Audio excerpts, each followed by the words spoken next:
Hi friends, YouTube ಚಾನಲ್ಗೆ ಸ್ವಾಗತ. ಆಸೆ ಧಾರಾವಾಹಿಯ ಇವತ್ತಿನ ಸಂಚಿಕೆಯಲ್ಲಿ ಏನಾಗುತ್ತೆ ಅಂತ ನೋಡೋಣ ಬನ್ನಿ.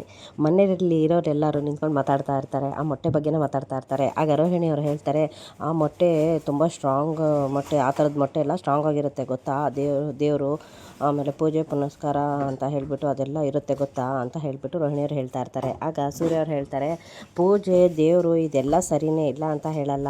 ಆದರೆ ಆಗ ಮನೋಜ್ ಅವ್ರು ಹೇಳ್ತಾರೆ, ಅಯ್ಯೋ ಅವನಿಗೆಲ್ಲ ಇದೆಲ್ಲ ಏನೆಲ್ಲ ಅರ್ಥ ಆಗುತ್ತೆ ಬಿಡಮ್ಮ ಹೋಗಲಿ ಅಂತ ಹೇಳ್ತಾ ಇರ್ತಾರೆ. ಅಷ್ಟರಲ್ಲಿ ಆಗ ಮನೋಜ್ ಅವ್ರು ಹೇಳ್ತಾರೆ, ಮತ್ತು ಅಮ್ಮನ ತಲೆ ಮೇಲೆ ಫ್ಯಾನ್ ಬೀಳ್ತಾ ಇತ್ತು ಗೊತ್ತಾ, ಮತ್ತು ಇವತ್ತು ನೋಡಿದ್ರೆ ಕರೆಂಟ್ ಶಾಕ್ ಹೊಡೀತು ಅಂತ ಹೇಳಿಬಿಟ್ಟು ಇದೆಲ್ಲ ಏನಂತೀಯಾ ಅಂತ ಹೇಳಿಬಿಟ್ಟು ಮನೋಜ್ ಅವರು ಸೂರ್ಯ ಅವರಿಗೆ ಕೇಳ್ತಾರೆ. ಕರೆಂಟ್ ಶಾಕ್ ಹೊಡೆದಿದ್ದು ಅದರಿಂದ ಅಲ್ಲ, ನಿನ್ನಿಂದ ಕಣಪ್ಪ ಅಂತ ಹೇಳಿಬಿಟ್ಟು ಸೂರ್ಯ ಅವರು ಹೇಳ್ತಾರೆ. ಆಗ ಮನೋಜ್ ಅವರಲ್ಲೇ ಆ ಮೊಟ್ಟೆಯಿಂದ ಕಣಲೆ ಅಂತ ಹೇಳ್ತಾ ಇರ್ತಾರೆ. ಅಷ್ಟರಲ್ಲಿ ಇವ್ರ ಶೋರೂಮಿಂದ ಒಂದು ಹುಡುಗ ಬರ್ತಾನೆ.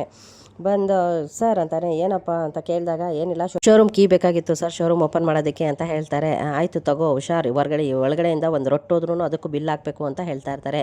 ಆಗ ಹುಡುಗ ಹೇಳ್ತಾನೆ, ಸರ್ ನೀವು ಆ ಮೊಟ್ಟೆ ನೋಡ್ಕೊಂಡು ಎದ್ಕೊಂಡಿದ್ರಲ್ಲ ಸರ್, ಆ ಮೊಟ್ಟೆ ಯಾರು ಇಟ್ಟಿದ್ದು ಅಂತ ಗೊತ್ತಾಯ್ತು ಸರ್ ಅಂತ ಹೇಳ್ತಾರೆ. ಆಗ ಮನೋಜ್ ಅವರು ಮನೆಯವ್ರ ಕಡೆ ತಿರುಗಿ ನೋಡ್ತಾರೆ.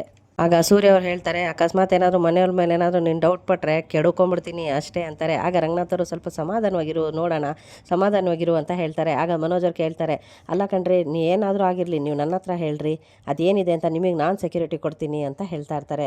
ಅಯ್ಯೋ ಅದೆಲ್ಲ ಅಲ್ಲ ಸರ್, ನಮ್ಮ ಶೋರೂಮ್ ಪಕ್ಕ ATM ಇದೆಯಲ್ಲ, ATM ತಾತ ಇಟ್ಟೋಗಿರೋದು ಅಂತ ಹೇಳ್ತಾರೆ.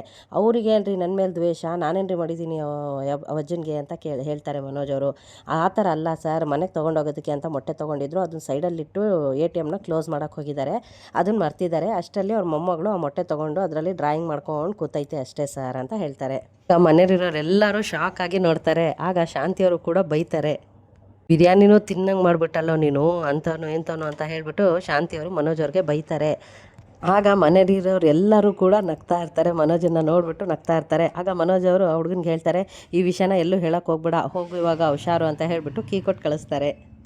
ಅಲ್ಲಿ ರವಿ ಮತ್ತು ಶ್ರುತಿ ಅವರು ಕೂಡ ಮಾತಾಡ್ತಾ ಇರ್ತಾರೆ. ಶ್ರುತಿ ಅವರು ರೆಡಿ ಆಗ್ತಾ ಇರ್ತಾರೆ. ಅಷ್ಟರಲ್ಲಿ ಹೇಳ್ತಾರೆ, ರವಿ ಇವತ್ತು ನಾನು ಡಬ್ಬಿಂಗ್ ಕೊಡ್ತೀನಲ್ಲ, ಆ ಸೀರಿಯಲ್ ಹೀರೋ ಬರ್ಡೇ ಇದೆ, ಪಾರ್ಟಿ ಇದೆ, ನಿನ್ನ ಕರ್ಕೊಂಬರ್ತೀನಿ ಅಂತ ಎಲ್ರಿಗೂ ಹೇಳಿದ್ದೀನಿ ಅಂತ ಹೇಳ್ತಾ ಇರ್ತಾರೆ. ಹೌದಾ, ನನಗಲ್ಲಿ ಯಾರೂ ಗೊತ್ತಿಲ್ವಲ್ಲ, ನಾನು ಹೇಗೆ ಬರೋದು ಅಲ್ಲಿ ಅಂತ ಹೇಳ್ತಾರೆ. ನಾನು ಎಲ್ಲರನ್ನೂ ಅಲ್ಲಿ ಇಂಟ್ರೊಡ್ಯೂಸ್ ಮಾಡಿಸ್ತೀನಿ, ನಿನಗೆ ಪರಿಚಯ ಮಾಡಿಸ್ತೀನಿ, ನೀನು ಬಾ ಅಂತ ಹೇಳ್ತಾರೆ. ಆಯಿತು ಅಂತ ಹೇಳ್ಬಿಟ್ಟು ಒಪ್ಕೊತಾ ಇರ್ತಾರೆ. ಅಷ್ಟರಲ್ಲಿ ಅವರು ಹೋಟೆಲಿಂದ ರವಿಯವ್ರ ಹೋಟೆಲಿಂದ ಮ್ಯಾನೇಜರ್ ಫೋನ್ ಮಾಡ್ತಾರೆ, ಇವತ್ತು ಒಂದು ಸಾಯಂಕಾಲ ಪಾರ್ಟಿ ಇದೆ, ಅದನ್ನೆಲ್ಲ ಮ್ಯಾನೇಜ್ಮೆಂಟ್ ನೋಡ್ಕೋಬೇಕು. ಅವಾಗ ರವಿಯವರು ಆಯಿತು ಸರ್ ಅಂತ ಹೇಳ್ತಾ ಇರ್ತಾರೆ. ಶ್ರುತಿಯವರು ಇಲ್ಲ ಬರಲ್ಲ ಅಂತ ಹೇಳು ಅಂತ ಹೇಳ್ತಾ ಇರ್ತಾರೆ. ಆದರೂ ಕೂಡ ರವಿಯವರು ಆಯಿತು ಸರ್ ಬರ್ತೀನಿ ಅಂತ ಹೇಳ್ತಾರೆ. ಅಲ್ಲ, ನಾನು ನಿನಗೆ ಕರೆದು ಪಾರ್ಟಿಗೆ ಹೋಗೋಣ ಅಂತ ಹೇಳಿದ್ದೀನಿ, ನೀನು ಯಾಕೆ ಕೆಲಸ ಒಪ್ಕೊಂಡೆ, ನನಗಿನ್ನ ನಿನ್ನ ಕೆಲಸನೇ ಮುಖ್ಯ ಅಂತ ಹೇಳ್ತಾರೆ. ಆಗ ರವಿಯವರು ಹೇಳ್ತಾರೆ, ಹರ್ಷದನ್ನು ನೋಡಿಕೊಂಡು ವರ್ಷದನ್ನು ನಾವು ಬಿಡೋಕ್ಕಾಗುತ್ತಾ ಶ್ರುತಿ, ನಾನು ಹೋಗೋದು ಅಲ್ಲಿ ತಿಂಗಳ ಸಂಬಳಕ್ಕೆ ಹೋಗೋದು ಅಂತ ಹೇಳ್ತಾರೆ. ನಾನೇ ನಿನಗೆ ಸಂಬಳ ಕೊಡ್ತೀನಿ ಅಂತ ಹೇಳ್ತಾ ಇರ್ತಾರೆ. ಅಷ್ಟರಲ್ಲಿ ಬೇಡ ಬಿಡು, ನೀನು ನಿನ್ನ ಪಾರ್ಟಿಗೆ ನಿನ್ನ ಕೆಲಸಕ್ಕೆ ನೀನು ಹೋಗು, ನನ್ನ ಪಾರ್ಟಿಗೆ ನಾನು ಹೋಗ್ತೀನಿ ಹೋಗು ಅಂತ ಹೇಳಿಬಿಟ್ಟು ಶ್ರುತಿಯವರು ಸಿಟ್ಟಾಗಿ ಹೋಗ್ತಾರೆ. ಅಲ್ಲಿ ಸೂರ್ಯ ಅವರು ಒಂದು ಫೋಟೋನ ನೋಡಿಕೊಂಡು ಹಾಡು ಹೇಳ್ತಾ ಇರ್ತಾರೆ, ರೊಮ್ಯಾಂಟಿಕ್ಕಾಗಿ ಹಾಡು ಹೇಳ್ತಾ ಇರ್ತಾರೆ. ಅಷ್ಟರಲ್ಲಿ ಅಲ್ಲಿಗೆ ಮೀನಾ ಅವರು ಬಂದುಬಿಟ್ಟು, ಯಾರಿದ್ರೆ ಅದು ಫೋಟೋ ನೋಡ್ತಾ ಇರೋದು ಅಂತ ಹೇಳಿಬಿಟ್ಟು ನೋಡಿದ್ರೆ ಆ ಫೋಟೋದಲ್ಲಿ ಮೀನಾ ಅವರೇ ಇರ್ತಾರೆ. ಆಗ ಈಗ ಹಾಡ್ಬೋದಾ ಅಂತ ಹೇಳಿಬಿಟ್ಟು ಸೂರ್ಯ ಅವರು ಕೇಳ್ತಾರೆ. ಆಗ ಮೀನಾ ಅವ್ರು ಹೇಳ್ತಾರೆ, ಅದು ಫೋಟೋದಲ್ಲಿರೋರು ನಾಚ್ಕೊತಾರೆ, ನೀವು ಹಾಗೆಲ್ಲ ಮಾಡಬೇಡಿ ಅಂತ ಹೇಳ್ತಾ ಇರ್ತಾರೆ. ಹಂಗಂತ ಹೇಳಿಬಿಟ್ಟು ಇವರು ಅವರನ್ನು ಮುತ್ತನ್ನು ಕೊಟ್ಬಿಟ್ಟು ರೊಮ್ಯಾಂಟಿಕ್ಕಾಗಿ ಮಾತಾಡ್ತಾ ಇರ್ತಾರೆ. ಆಗ ಸೂರ್ಯ ಅವರು ಮೀನಾ ಅವ್ರಿಗೆ ನನಗೆ ಮುತ್ತು ಕೊಡು ಒಂದು ಅಂತ ಹೇಳ್ತಾರೆ. ಸುಮ್ಮನೆ ಮಲ್ಕೊತೀನಿ ಅಂತಾರೆ. ಒಂದು ಕೆನ್ನೆಗೆ, ಕಿವಿಗೆ, ತುಟಿಗೆ ಅಂತ ಹೇಳಿ ಸತಾಯಿಸ್ತಾ ಇರ್ತಾರೆ. ಮಲ್ಕೊಳ್ಳಿ, ನನಗೆ ಸುಸ್ತಾಗ್ತಾ ಇದೆ ಅಂತ ಹೇಳಿಬಿಟ್ಟು ಮೀನಾ ಅವರು ಮಲ್ಕೊತಾರೆ. ಆಗ ಸೂರ್ಯ ಅವರು ಮೀನಾ ಅವ್ರಿಗೆ, ನೀನು ತುಂಬ ಸುಸ್ತಾಗಿರ್ತೀಯ, ದಣ್ದಿರ್ತೀಯ ಅಂತ ಹೇಳಿಬಿಟ್ಟು ಕಾಲನ್ನು ಒತ್ತೋದಕ್ಕೆ ಅಂತ ಹೋಗ್ತಾರೆ. ಕಾಲು ಒತ್ತುತ್ತಾ ಇರ್ತಾರೆ. ಅಷ್ಟರಲ್ಲಿ ಬೇಡ ರೀ, ಏನು ಬೇಡ ಮಲ್ಕೊಳ್ಳಿ ಅಂತ ಹೇಳ್ತಾರೆ. ಇಲ್ಲ ಕಣಮ್ಮ ನೀನು ಮಲ್ಕೊ ಅಂತ ಹೇಳಿಬಿಟ್ಟು ಕಾಲು ಬೆರಳಲ್ಲಿರೋ ಸೈಜ್ನ ಒಂದು ದಾರದಲ್ಲಿ ಅವರು ಸೈಜ್ನ ತೊಗೊತಾರೆ. ಸೂರ್ಯ ಅವರು ಅವ್ರ ಫ್ರೆಂಡ್ನ ಕರ್ಕೊಂಡು ಗೋಲ್ಡ್ ಶಾಪಿಗೆ ಹೋಗ್ತಾರೆ. ಆಗ ಚೇತನ್ ಅವ್ರು ಹೇಳ್ತಾರೆ, ನನಗೆ ಯಾಕೋ ನೀನು ಮಾಡ್ತಾ ಇರೋದು ತಪ್ಪು ಅನ್ನಿಸ್ತಾ ಇದೆ ಅಂತ ಹೇಳ್ತಾರೆ. ಈ ಹೆಂಗಸರಿಗೆ ಏನಾದ್ರಲ್ಲಾದರೂ ಸಮಾಧಾನ ಮಾಡಬಹುದು, ಆದರೆ ಒಡವೆಗಳಲ್ಲಿ ಮಾತ್ರ ಒಪ್ಸಿ ಸಮಾಧಾನ ಮಾಡೋಕ್ಕಾಗಲ್ಲ ಅಂತ ಹೇಳ್ಬಿಟ್ಟು ಚೇತನ್ ಅವ್ರು ಹೇಳ್ತಾರೆ. ಆಗ ಮೀನಾ ಸಿಸ್ಟರ್ಗೆ ಏನು ಕೊಡಿಸ್ಬೇಕು ಅಂತ ಇದೆಯೋ ಅದನ್ನು ಅವ್ರಿಗೆ ಕರ್ಕೊಂಬಂದು ಕೊಡಿಸ್ಬೋದಲ್ವಾ ಅಂತ ಕೇಳ್ತಾರೆ. ಆಗ ಸೂರ್ಯ ಅವ್ರು ಹೇಳ್ತಾರೆ, ನಾನು ಸರ್ಪ್ರೈಸ್ ಕೊಡಬೇಕು ಅಂತ ಇರೋದು, ಅದನ್ನು ಹೇಳ್ತಾರೇನೋ ಅಂತ ಹೇಳಿಬಿಟ್ಟು ಹೇಳ್ತಾರೆ.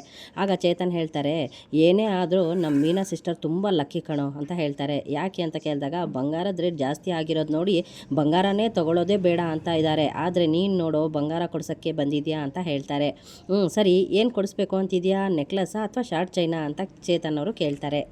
ಆಗ ಸೂರ್ಯ ಅವ್ರು ಹೇಳ್ತಾರೆ, ಅದೇ ಶಾರ್ಟಲ್ಲಿ ಚೈನೀಸಲ್ಲಿ ಬೈತೀನಿ ನಿನಗೆ ಅಂತ ಹೇಳ್ಬಿಟ್ಟು ಹೇಳ್ತಾರೆ ಸೂರ್ಯ ಅವರು. ಕಾಲುಂಗ್ರದ ಅಳತೆ ಬೇಕಲ್ಲ ಅಂತ ಕೇಳ್ತಾರೆ ಚೇತನ್. ಆಗ ಸೂರ್ಯ ದಾರ ತೋರಿಸಿದ್ದು ಹೇಳ್ತಾರೆ, ನೋಡಿಲ್ಲಿ ನಾನು ಆಲ್ರೆಡಿ ಅದಕ್ಕೆಲ್ಲ ರೆಡಿಯಾಗಿಬಿಟ್ಟೆ ಬಂದಿರೋದು ಅಂತ ಹೇಳ್ತಾರೆ. ಆಗ ಮತ್ತೆ ಚೇತನ್ ಕೇಳ್ತಾರೆ, ಮೇಡಮ್ ಬಂಗಾರದ ಕಾಲುಂಗ್ರ ತೋರಿಸಿ ಚೆನ್ನಾಗಿರೋದು ಅಂತ ಹೇಳ್ತಾರೆ. ಸೂರ್ಯ ಮತ್ತೆ ಅವ್ರ ಕಡೆ ನೋಡಿಬಿಟ್ಟು, ಮತ್ತೆ ಶುರು ಆಯ್ತೇನೋ ನಿಂದು ಅಂತ ಹೇಳ್ತಾರೆ. ಕಾಲುಂಗ್ರ ಯಾರೋ ಚಿನ್ನದ ಹಾಕ್ತಾರೆ ಅಂತ ಹೇಳ್ಬಿಟ್ಟು ಕೇಳ್ತಾರೆ. ಆಗ ಸೂರ್ಯ ಅವರು ಹೇಳ್ತಾರೆ, ಇದು ಹೆಣ್ಮಕ್ಳಿಗೆ ಕಾಲುಂಗ್ರ ಯಾಕೆ ಹಾಕ್ತಾರೆ ಗೊತ್ತೇನೋ ಮದುವೆ ಆದಮೇಲೆ ಅಂತ ಕೇಳ್ತಾರೆ. ಆಗ ಭೂಮಿಗೆ ಇರೋಷ್ಟು ತಾಳ್ಮೆ ಶಕ್ತಿ ಅವರಿಗೆ ಸಿಗುತ್ತೆ. ಇದು ಬರೀ ಸಂಪ್ರದಾಯ ಅಷ್ಟೇ ಅಲ್ಲ, ಅದು ಅವರಿಗೆ ಆರೋಗ್ಯ ಕೂಡ ಸರಿ ಹೋಗುತ್ತೆ ಅಂತ ಸೂರ್ಯ ಹೇಳ್ತಾರೆ. ಬಂಗಾರ ಒಂದು ಲಕ್ಷ್ಮಿಗೆ ಹೋಲಿಸ್ತಾರೆ, ಅದನ್ನು ಕಾಲು ಕಸ ಮಾಡಿಕೊಂಡು ಓಡಾಡಬಾರ್ದು ಅಂತ ಸೂರ್ಯ ಅವರು ಹೇಳ್ತಾರೆ. ಮತ್ತು ಬೆಳ್ಳಿ ಹೆಣ್ಮಕ್ಳಿಗೆ ಆರೋಗ್ಯಕ್ಕೂ ಒಳ್ಳೆಯದು ಅಂತ ಹೇಳ್ತಾರೆ. ಕಾಲುಂಗ್ರನ ಬಿಲ್ ಮಾಡಿಸಿ ತೊಗೊಂಡು ಹೋಗ್ತಾರೆ. ಮೀನಾ ಅವ್ರಿಗೆ ಸರ್ಪ್ರೈಸ್ ಕೊಡಬೇಕು ಅಂತ ಹೇಳಿಬಿಟ್ಟು ಸೂರ್ಯ ಅವರು ಮನೆಗೆ ತಗೊಂಡು ಹೋಗ್ತಾರೆ. ಅಲ್ಲಿ ಮನೆಗೆ ಹೋಗ್ಬಿಟ್ಟು ಮೀನಾಗೆ ಕಣ್ಮುಚ್ಚಿ ಕರ್ಕೊಂಡು ಬರ್ತಾರೆ. ಆಗ ಯಾಕ್ರಿ ಅಂತ ಕೇಳಿದ್ರು ಹೇಳೋದಿಲ್ಲ, ಡೈರೆಕ್ಟಾಗಿ ಕಾಲಿಗೆ ಕಾಲುಂಗ್ರನ ಹಾಕ್ತಾರೆ. ಆಗ ಮೀನಾ ಅವರು ಕಣ್ಣೀರು ಯಾಕ್ರಿ ಇದೆಲ್ಲ ಅಂತ ಕೇಳ್ತಾರೆ. ಆಗ ಸೂರ್ಯ ಅವರು ಹೇಳ್ತಾರೆ, ಬಟ್ಟೆ ಹರಿಯೋವರೆಗೂ ಸಂಬಂಧ ಮುರಿಯೋವರೆಗೂ ಬಳಸ್ಕೋಬಾರ್ದು, ಆದರೆ ದೇವರು ನಮಗೆ ಮೋಸ ಮಾಡಿಬಿಟ್ಟ ಕಣೆ. ಅವತ್ತು ನಿನಗೆ ಕೈ ಬೆರಳಿಗೆ ಉಂಗ್ರನ ಹಾಕಬೇಕಾಗಿತ್ತು, ಆದರೆ ಇವತ್ತು ಕಾಲಿಗೆ ಹಾಕ್ತಾ ಇದ್ದೀನಿ ಅಂತ ಹೇಳ್ತಾರೆ.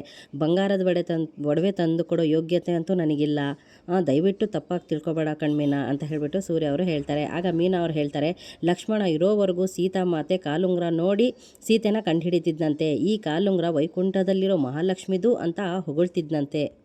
ಆ ಕುಬೇರನೇ ವಾಸ ಮಾಡ್ತಾ ಇರೋ ಇಂಕೆ ಸುಟ್ಟು ಬೂದಿನ ಸೀತೆ ಕಾಲ್ ಕೆಳಗಡೆ ಹಾಕಿ ಅಷ್ಟು ಸಂಪತ್ತು ಈ ಕಾಲುಂಗ್ರದ ಮುಂದೆ ಸೋತ್ ಹೋಯ್ತು ಅಂತ ಹೇಳ್ತಿದ್ದಂತೆ ಅಂತ ಮೀನಾ ಅವರು ಹೇಳ್ತಾರೆ.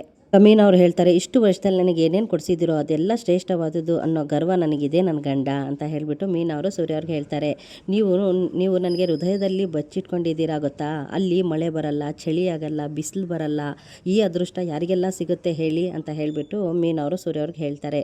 ಓಕೆ ಫ್ರೆಂಡ್ಸ್, ಈ ಎಪಿಸೋಡ್ ಏನಾದರೂ ನಿಮ್ಗೆ ಇಷ್ಟ ಆಗಿದ್ದರೆ ನನ್ನ ಚಾನಲ್ನ ಸಬ್ಸ್ಕ್ರೈಬ್ ಮಾಡ್ಕೊಳ್ಳಿ. Okay friends, thank you for watching.